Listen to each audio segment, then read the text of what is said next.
49 అంటే సంతానం, 49 అంటే సంతోషం. మీరు దాదాపు 26 సంవత్సరాల లోపల ఉన్నారు.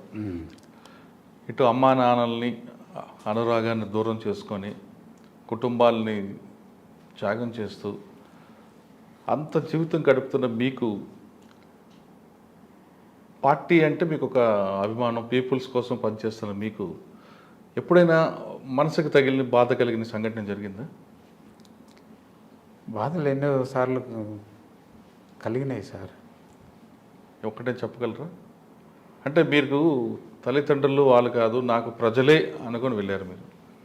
కానీ మనిషికి ఒక మనసు ఉంటుంది, ఆ మనసుకు ఒక చిన్న ఎప్పుడో ఒక రోజు బాధ పెట్టిన సంఘటన ఇంటి అంటే కుటుంబం వైపు నుంచి కానీ పార్టీ వైపు నుంచి కానీ. కొన్నిసార్లు పార్టీలో సమస్యలు ఎదుర్కొన్నప్పుడు ఇటువంటి ఎక్కువ మనకు ముందుకు వస్తూ ఉంటాయి. ఒకవైపు నుంచి మనం తప్పుల్ని గుర్తించటం కాకుండా తప్పుల్ని డిఫెన్స్ చేస్తూ మాట్లాడటం, అందరి విమర్శలు సవాళ్ళని ఎదుర్కొంటూ ఈ నిలబడటం అనేది ఒక ముఖ్యమైన సమస్య అండి. ఈ ఎప్పుడైతే మనకు ఎదురవుతూ ఉంటాయో మన సెన్సిటివ్ మైండ్కు ఇవి చాలా ఒక దెబ్బలాగా గురి అవుతాయి. అటువంటప్పుడు మన కుటుంబాలు ఇవన్నీ కూడా గుర్తొస్తాయి. అక్కడ మనం ఎంత మంచిగా ఉండేవాళ్ళము, ఇక్కడికి వచ్చి ఇవన్నీ ఎదుర్కొంటున్నాము, అనవసరంగా మనం బదనాం అవుతున్నాము, మనం ఏ తప్పు చేయలేదు అయినా కొన్ని అనుభవించాల్సి వస్తుంది అనే దానికి అట్లా ఎన్నోసార్లు మానసిక వేదనకు గురైన పరిస్థితులు కల్పిస్తుంటాయి. అట్లా నేను ఎన్నోసార్లు మానసిక ఒత్తిడికి చాలా గురయ్యాను. మీరు అటువంటి ఒత్తిడి గురైనప్పుడు మీరు ఇందాక చెప్తున్నట్లుగా ఎందుకు వచ్చామరా వీళ్ళ కోసం వచ్చాం, ఎంత కష్టపడుతున్నాం అన్న ఫీలింగ్ వచ్చినప్పుడు మీకు ఓదార్చే వ్యక్తులు ఎవరు ఉండేవారు అక్కడ? ఓదార్చే వ్యక్తులు అంటే అది వాళ్ళకు అర్థమైతే మనం అర్థం చేయించాం కదా, మేము ఇట్లా బాధపడుతున్నాం అనేది అర్థమైనప్పుడు అర్థం చేయించే వ్యక్తులు తప్పక ఉంటారు. కానీ మనం ఆ విధంగా ఇంకో మిగతా వాళ్ళకి అర్థం అయ్యే పరిస్థితుల్లో ఉండం కాబట్టి మనసు లోపలనే మనము మదన పడుతూ మళ్ళీ క్రమంగా రొటీన్ ప్రోగ్రాంలోకి వచ్చి దాన్ని మర్చిపోతూ మళ్ళీ ఎదురైనప్పుడు మళ్ళీ షాక్ గురవుతూ మళ్ళీ అడ్జస్ట్ అవుతూ ఇట్లా ఈ క్రమం లోపల అక్కడ గట్టిపడటం అనేది జరుగుతుంటుంది సార్. మీరు 2006 వరకు ఉన్నారు. 2004లో పీపుల్స్ వార్ అనేది మావోయిస్ట్ పార్టీగా అవతరించింది. మావోయిస్టు అనేది అక్కడి నుంచి తీసుకురాకుండా మన దగ్గర ఉన్న నాయకుల పేరు పెట్టకుండా పార్టీ మావోయిస్టుగా మారడానికి మీకు వ్యతిరేకత ఉందా? అది పార్టీ సెంట్రల్ కమిటీ నిర్ణయం కదా సార్.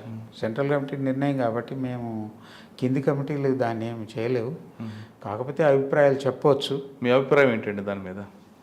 ఎందుకంటే మన దగ్గర ఆదివాసులు చాలామంది నాయకులు ఉన్నారు. అల్లూరు సీతారామన్ ఉన్నారు, కొమరం భీమ్ లాంటి నాయకులు ఉన్నారు, లేదంటే ఆదివాసులు జర్సా ముండా ఉన్నారు. ఇక అది సెంట్రల్ కమిటీ మొత్తం వాళ్ళ హిస్టరీ వాళ్ళు తీసుకున్నారు. కానీ మీ వ్యక్తిగతంగా మాకేమంటూ అభిప్రాయం లేదండి. పార్టీ పేరు సంబంధించి పార్టీ తీసుకున్న డిసిజన్ కాబట్టి ఆ రోజు మేము పార్టీలో ఉన్నాం. ఈ రోజు అయితే మేము సమస్య లేదు. ఆ రోజు పార్టీలో తీసుకున్న డిసిజన్ కాబట్టి. మీకు ఎప్పుడు తెలిసిందండి నిర్ణయం? మేము తర్వాత వాళ్ళు మీటింగ్ అయిపోయి బయట పబ్లిక్లోకి వచ్చినప్పుడే కానీ మావోయిస్ట్ పార్టీ ఏర్పడింది అనేది పబ్లిక్ స్టేట్మెంట్ వచ్చింది. మేము రేడియో ద్వారా. మీకు ఇక్కడ నుంచి రావడానికి సమయం ఎంత పడుతుంటుందండి? అంటే రేడియో కాకుండా పేపర్లు రావాలంటే? పేపర్లు అంటూ అక్కడ సాధ్యం కాదు. కమ్యూనికేషన్స్ అంటే అక్కడ రేడియో న్యూస్ అవే మెయిన్ కమ్యూనికేషన్. ప్రతి మనిషికి ఒత్తిడిని తగ్గించుకోవడానికి ఏదో ఒక వినోదం కావాల్సి వస్తుంది. మరి మీకు వినోదం అనేది ఏముంటుంది అక్కడ? అక్కడ వినోదం అంటూ అంటే కల్చరల్ ప్రోగ్రామ్స్, ఆదివాసులతో పెట్టుకునే cultural programmes, party cultural programmes, ఇవే కల్చరల్ ప్రోగ్రామ్స్, అవే వినోదం. 26 సంవత్సరాల లోపల ఉన్నప్పుడు మరి పోలీసులు మీ మీద ఎందుకు ఎక్కువగా ఫోకస్ చేస్తారు? మీరు ఎలాంటి దాడులు చేయకపోయినా సరే పార్టీలో పనిచేసాం కాబట్టి ఆల్రెడీ టార్గెట్ అవుతాం కదండి, అది సాధ్యం. ఎప్పుడు మీ మీద కేసులు నమోదయ్యండి? మేము అరెస్ట్ అయిన తర్వాత ఎప్పుడు జరిగిన ఘటనలు అన్నీ కూడా మేము అరెస్ట్ అయిన తర్వాత పెట్టిండ్రు. అంటే మీరు ఎందుకు అరెస్ట్ అవ్వాల్సి వచ్చింది? అంత ఈజీగా దొరకరా మీరు? ఈజీగా ఏం కాదు. అక్కడ మేము ఒక కొత్త ప్రాంతంలోకి విషయాలను తెలుసుకుందామని వెళ్ళాము. ఎక్కడ? అక్కడ రాయ్పూర్ ఏరియాలో. అక్కడికి వెళ్ళినప్పుడు వాళ్ళకు తెలియదు, మేమంటూ ఏంటిదో తెలియదు, మేము కూడా చెప్పుకోలేదు. వాళ్ళు మమ్మల్ని ఇటు నక్సలైట్లు అనుకోలేదు, అటు దొంగలు అనుకోలేదు. మీరు కవర్ ఏంటి అక్కడ? అక్కడ మేము మామూలుగా ఎన్జిఓస్ లాగా ఉన్నాం. రాయ్పూర్ ఆల్రెడీ ఆ ఏరియా నయా రాయ్పూరా ఓల్డ్ రాయ్పూరా? రాయపూర్ చుట్టుపక్కల ప్రాంతాలు. ఆల్రెడీ ఆ ఏరియాలో కొన్ని ఫేక్ ముఠాలు కలిసి వసూలు చేస్తుంటారు. ఆ వాళ్ళుగా మమ్మల్ని అనుకున్నారు. ఆ వసూళ్ళ ముఠాల్లాగానే మమ్మల్ని అర్థం చేసుకొని ఆ వాళ్ళు పోలీస్ ఇన్ఫర్మేషన్ ఇచ్చి మమ్మల్ని అరెస్టు. అంటే మీతో పాటు ఎవరెవరు ఉన్నారు అరెస్ట్ అయినప్పుడు? మాతో పాటు ఇంకా ఇద్దరు, నేను నాతో పాటు ఇంకో ఇద్దరు, ముగ్గురం ఉన్నాం. వాళ్ళిద్దరు ఛత్తీస్గఢ్ అబ్బాయిలు. వాళ్ళిద్దరూ 2.5 సంవత్సరాల్లోనే రాయ్పూర్ జైలు నుంచి విడుదలై. మీ మీద మీరు అరెస్ట్ అయ్యే టైంకి మీ మీద రివార్డ్ ఎంత ఉందండి? మా మీద అరెస్ట్ అయ్యే టైంకు 12 లక్షలండి. పోలీసులు ఆశ్చర్యపోయారా మీరు తీజకి? 12 లక్షల రివార్డు వాళ్ళు మంచిగా ఎంజాయ్ చేసుకున్నారు. మీరు గోపన్న అనే విషయం వాళ్ళకి తెలియదు కదా, ఎవరో ముఠా అనుకుని ఉంటారు. ముఠా అనుకున్నారు. తర్వాత వాళ్ళు అధికారులు అవంతా ఫొటోస్ ఉన్నాయి కాబట్టి ఆ తర్వాత దానికి ముందే మేము కూడా చెప్పాం కదండి, ఫలానా నాయకుడు మేము పార్టీ వాళ్ళము, మేము ప్రెస్ మీటింగ్ ఇచ్చాం కదా. అరెస్ట్ అయిన 5 గంటల తర్వాతనే మేము ప్రెస్ మీటింగ్ చేసినాం రాయ్పూర్లో. ప్రెస్ మీటింగ్ చేసి ప్రెస్కు అన్ని విషయాలు క్లియర్గా చెప్పాం. ఆ తర్వాత ప్రపంచానికి అర్థమైంది. పోలీసులు ఏమన్నారండి? ఛత్తీస్గఢ్ పోలీసులు ముందు చంపే ప్రయత్నం చేసిర్రు మమ్మల్ని. ఆ తర్వాత మేము దాన్ని అడ్డుకుంటూ మమ్మల్ని కోర్టుకు సరెండర్ చేయాలని చెప్పేసి వాళ్ళ మీద ఒత్తిడి చేసడానికి మేము చాలా తీవ్ర ప్రయత్నం చేసినాం. అప్పట్లో ఛత్తీస్గఢ్లో ఒక ఎన్కౌంటర్ స్పెషలిస్ట్ ఉండేవారు, మీకు ఎదురయ్యారా ఎప్పుడైనా? అవి లోకల్గా ఉండేవాళ్ళు ఎన్కౌంటర్ స్పెషలిస్ట్స్.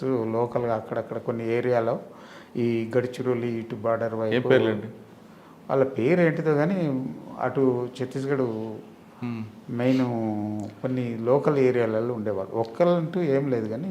అంటే అరెస్ట్ చేసిన తర్వాత మీకు ఎన్కౌంటర్ చేద్దాం ప్లాన్ చేశారు? ప్లాన్ చేసిర్రు, మేము ఒత్తిడి చేయటం కూడా చేసినాం.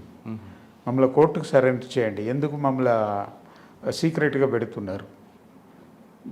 దాంతో మేము ప్రెస్ మీటింగ్ కావాలని మేము డిమాండ్ చేసినాం. పై అధికారులతో కూడా వాళ్ళు వచ్చినప్పుడు ఒత్తిడి చేసినాం. ఆ తర్వాత వాళ్ళు దానికి పర్మిషన్ ఇచ్చారు మాకు. మీ మీద ఏ కేసులు పెట్టారండి? మా మీద ఆ ఏరియాలో దక్షిణ బస్తర్లో జరిగిన కేసులు, అక్కడక్కడ ఆ మిగతా ఏరియాలో జరిగిన కేసులన్నీ కూడా కలిపి కేసులు పెట్టారండి. కొన్ని చేసిన దాడులు, ఫైరింగ్లు, ఇన్ఫార్మర్ల ఘటనలు, మర్డర్లు, ఇటువంటివన్నీ చాలా. అంటే మీరు ఫైరింగ్ మీరు చేశారా లేదంటే అది జరిగింది ఇంట్లో మీ పేరు? అవి ఎక్కడ జరిగినా కూడా ఇక మా పేర్లు తెలుసు కాబట్టి ఆల్రెడీగా స్టేట్కు మా పేర్లు నోటెడ్ కాబట్టి ఎక్కడ జరిగినా పెట్టడం అనేది ఉంటుంది వాళ్ళ లోపల స్టైల్. కాబట్టి ఆ కేసులన్నీ మా మీద పెట్టిండ్రు. వాటిని న్యాయపూర్వకంగా మేము కోర్టులో డిఫెన్స్ చేసినాం. ఆ కేసులలో మేము బరి అయినాం. ఆ తర్వాతనే విడుదలైనాం. అంటే ఎన్ని సంవత్సరాలు ఉన్నారు జైల్లో? మేము 17 సంవత్సరాలు జైల్లో ఉన్నాం.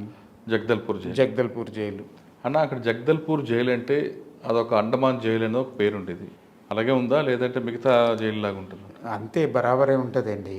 అండమాన్ జైలు అటువంటి పరిస్థితి. ఆ స్టేట్లో ఆ జైలు చాలా పనిష్మెంట్ జైలు. సింగిల్ బ్యారెక్ ఉంటుందట, డార్క్నెస్, చీకటిగా ఉన్న రూమ్లో పడేస్తుంటారు అనేది. బ్యారెక్లు పబ్లిక్ ఉంటారు కానీ అక్కడ ఫెసిలిటీస్ అనేది మన ఇక్కడున్న జైళ్ళకు అక్కడ జైళ్ళకు చాలా తేడా ఉంటుంది అనేది కనిపిస్తున్నది. అంటే ఇక్కడ చెప్పడం బట్టి కనిపిస్తున్నది. కాబట్టి అక్కడ జైలు చాలా అధ్వాన పరిస్థితుల్లో. మరి జైల్లో ఖైదీల హక్కుల కోసం మీరు ఏమైనా పోరాటం చేయలేపారా? అక్కడ జైల్లో ఖైదీల హక్కులకంటూ పోరాటం జరగటం సాధ్యం కాదు అక్కడ. ఎందుకంటే అక్కడ చాలా పబ్లిక్ దానికి అనుకూలంగా లేరు. ఆ ఉన్న మినిమం ఫెసిలిటీస్ తోటే పబ్లిక్ సర్ది పెట్టుకోవటం అనేది ఉంటుంది ఆడ. ఇంకా ఈ ఉన్నతమైన వసతులు కావాలనే నాలెడ్జ్ కూడా వాళ్ళ లోపల లేదు. అయ్యో.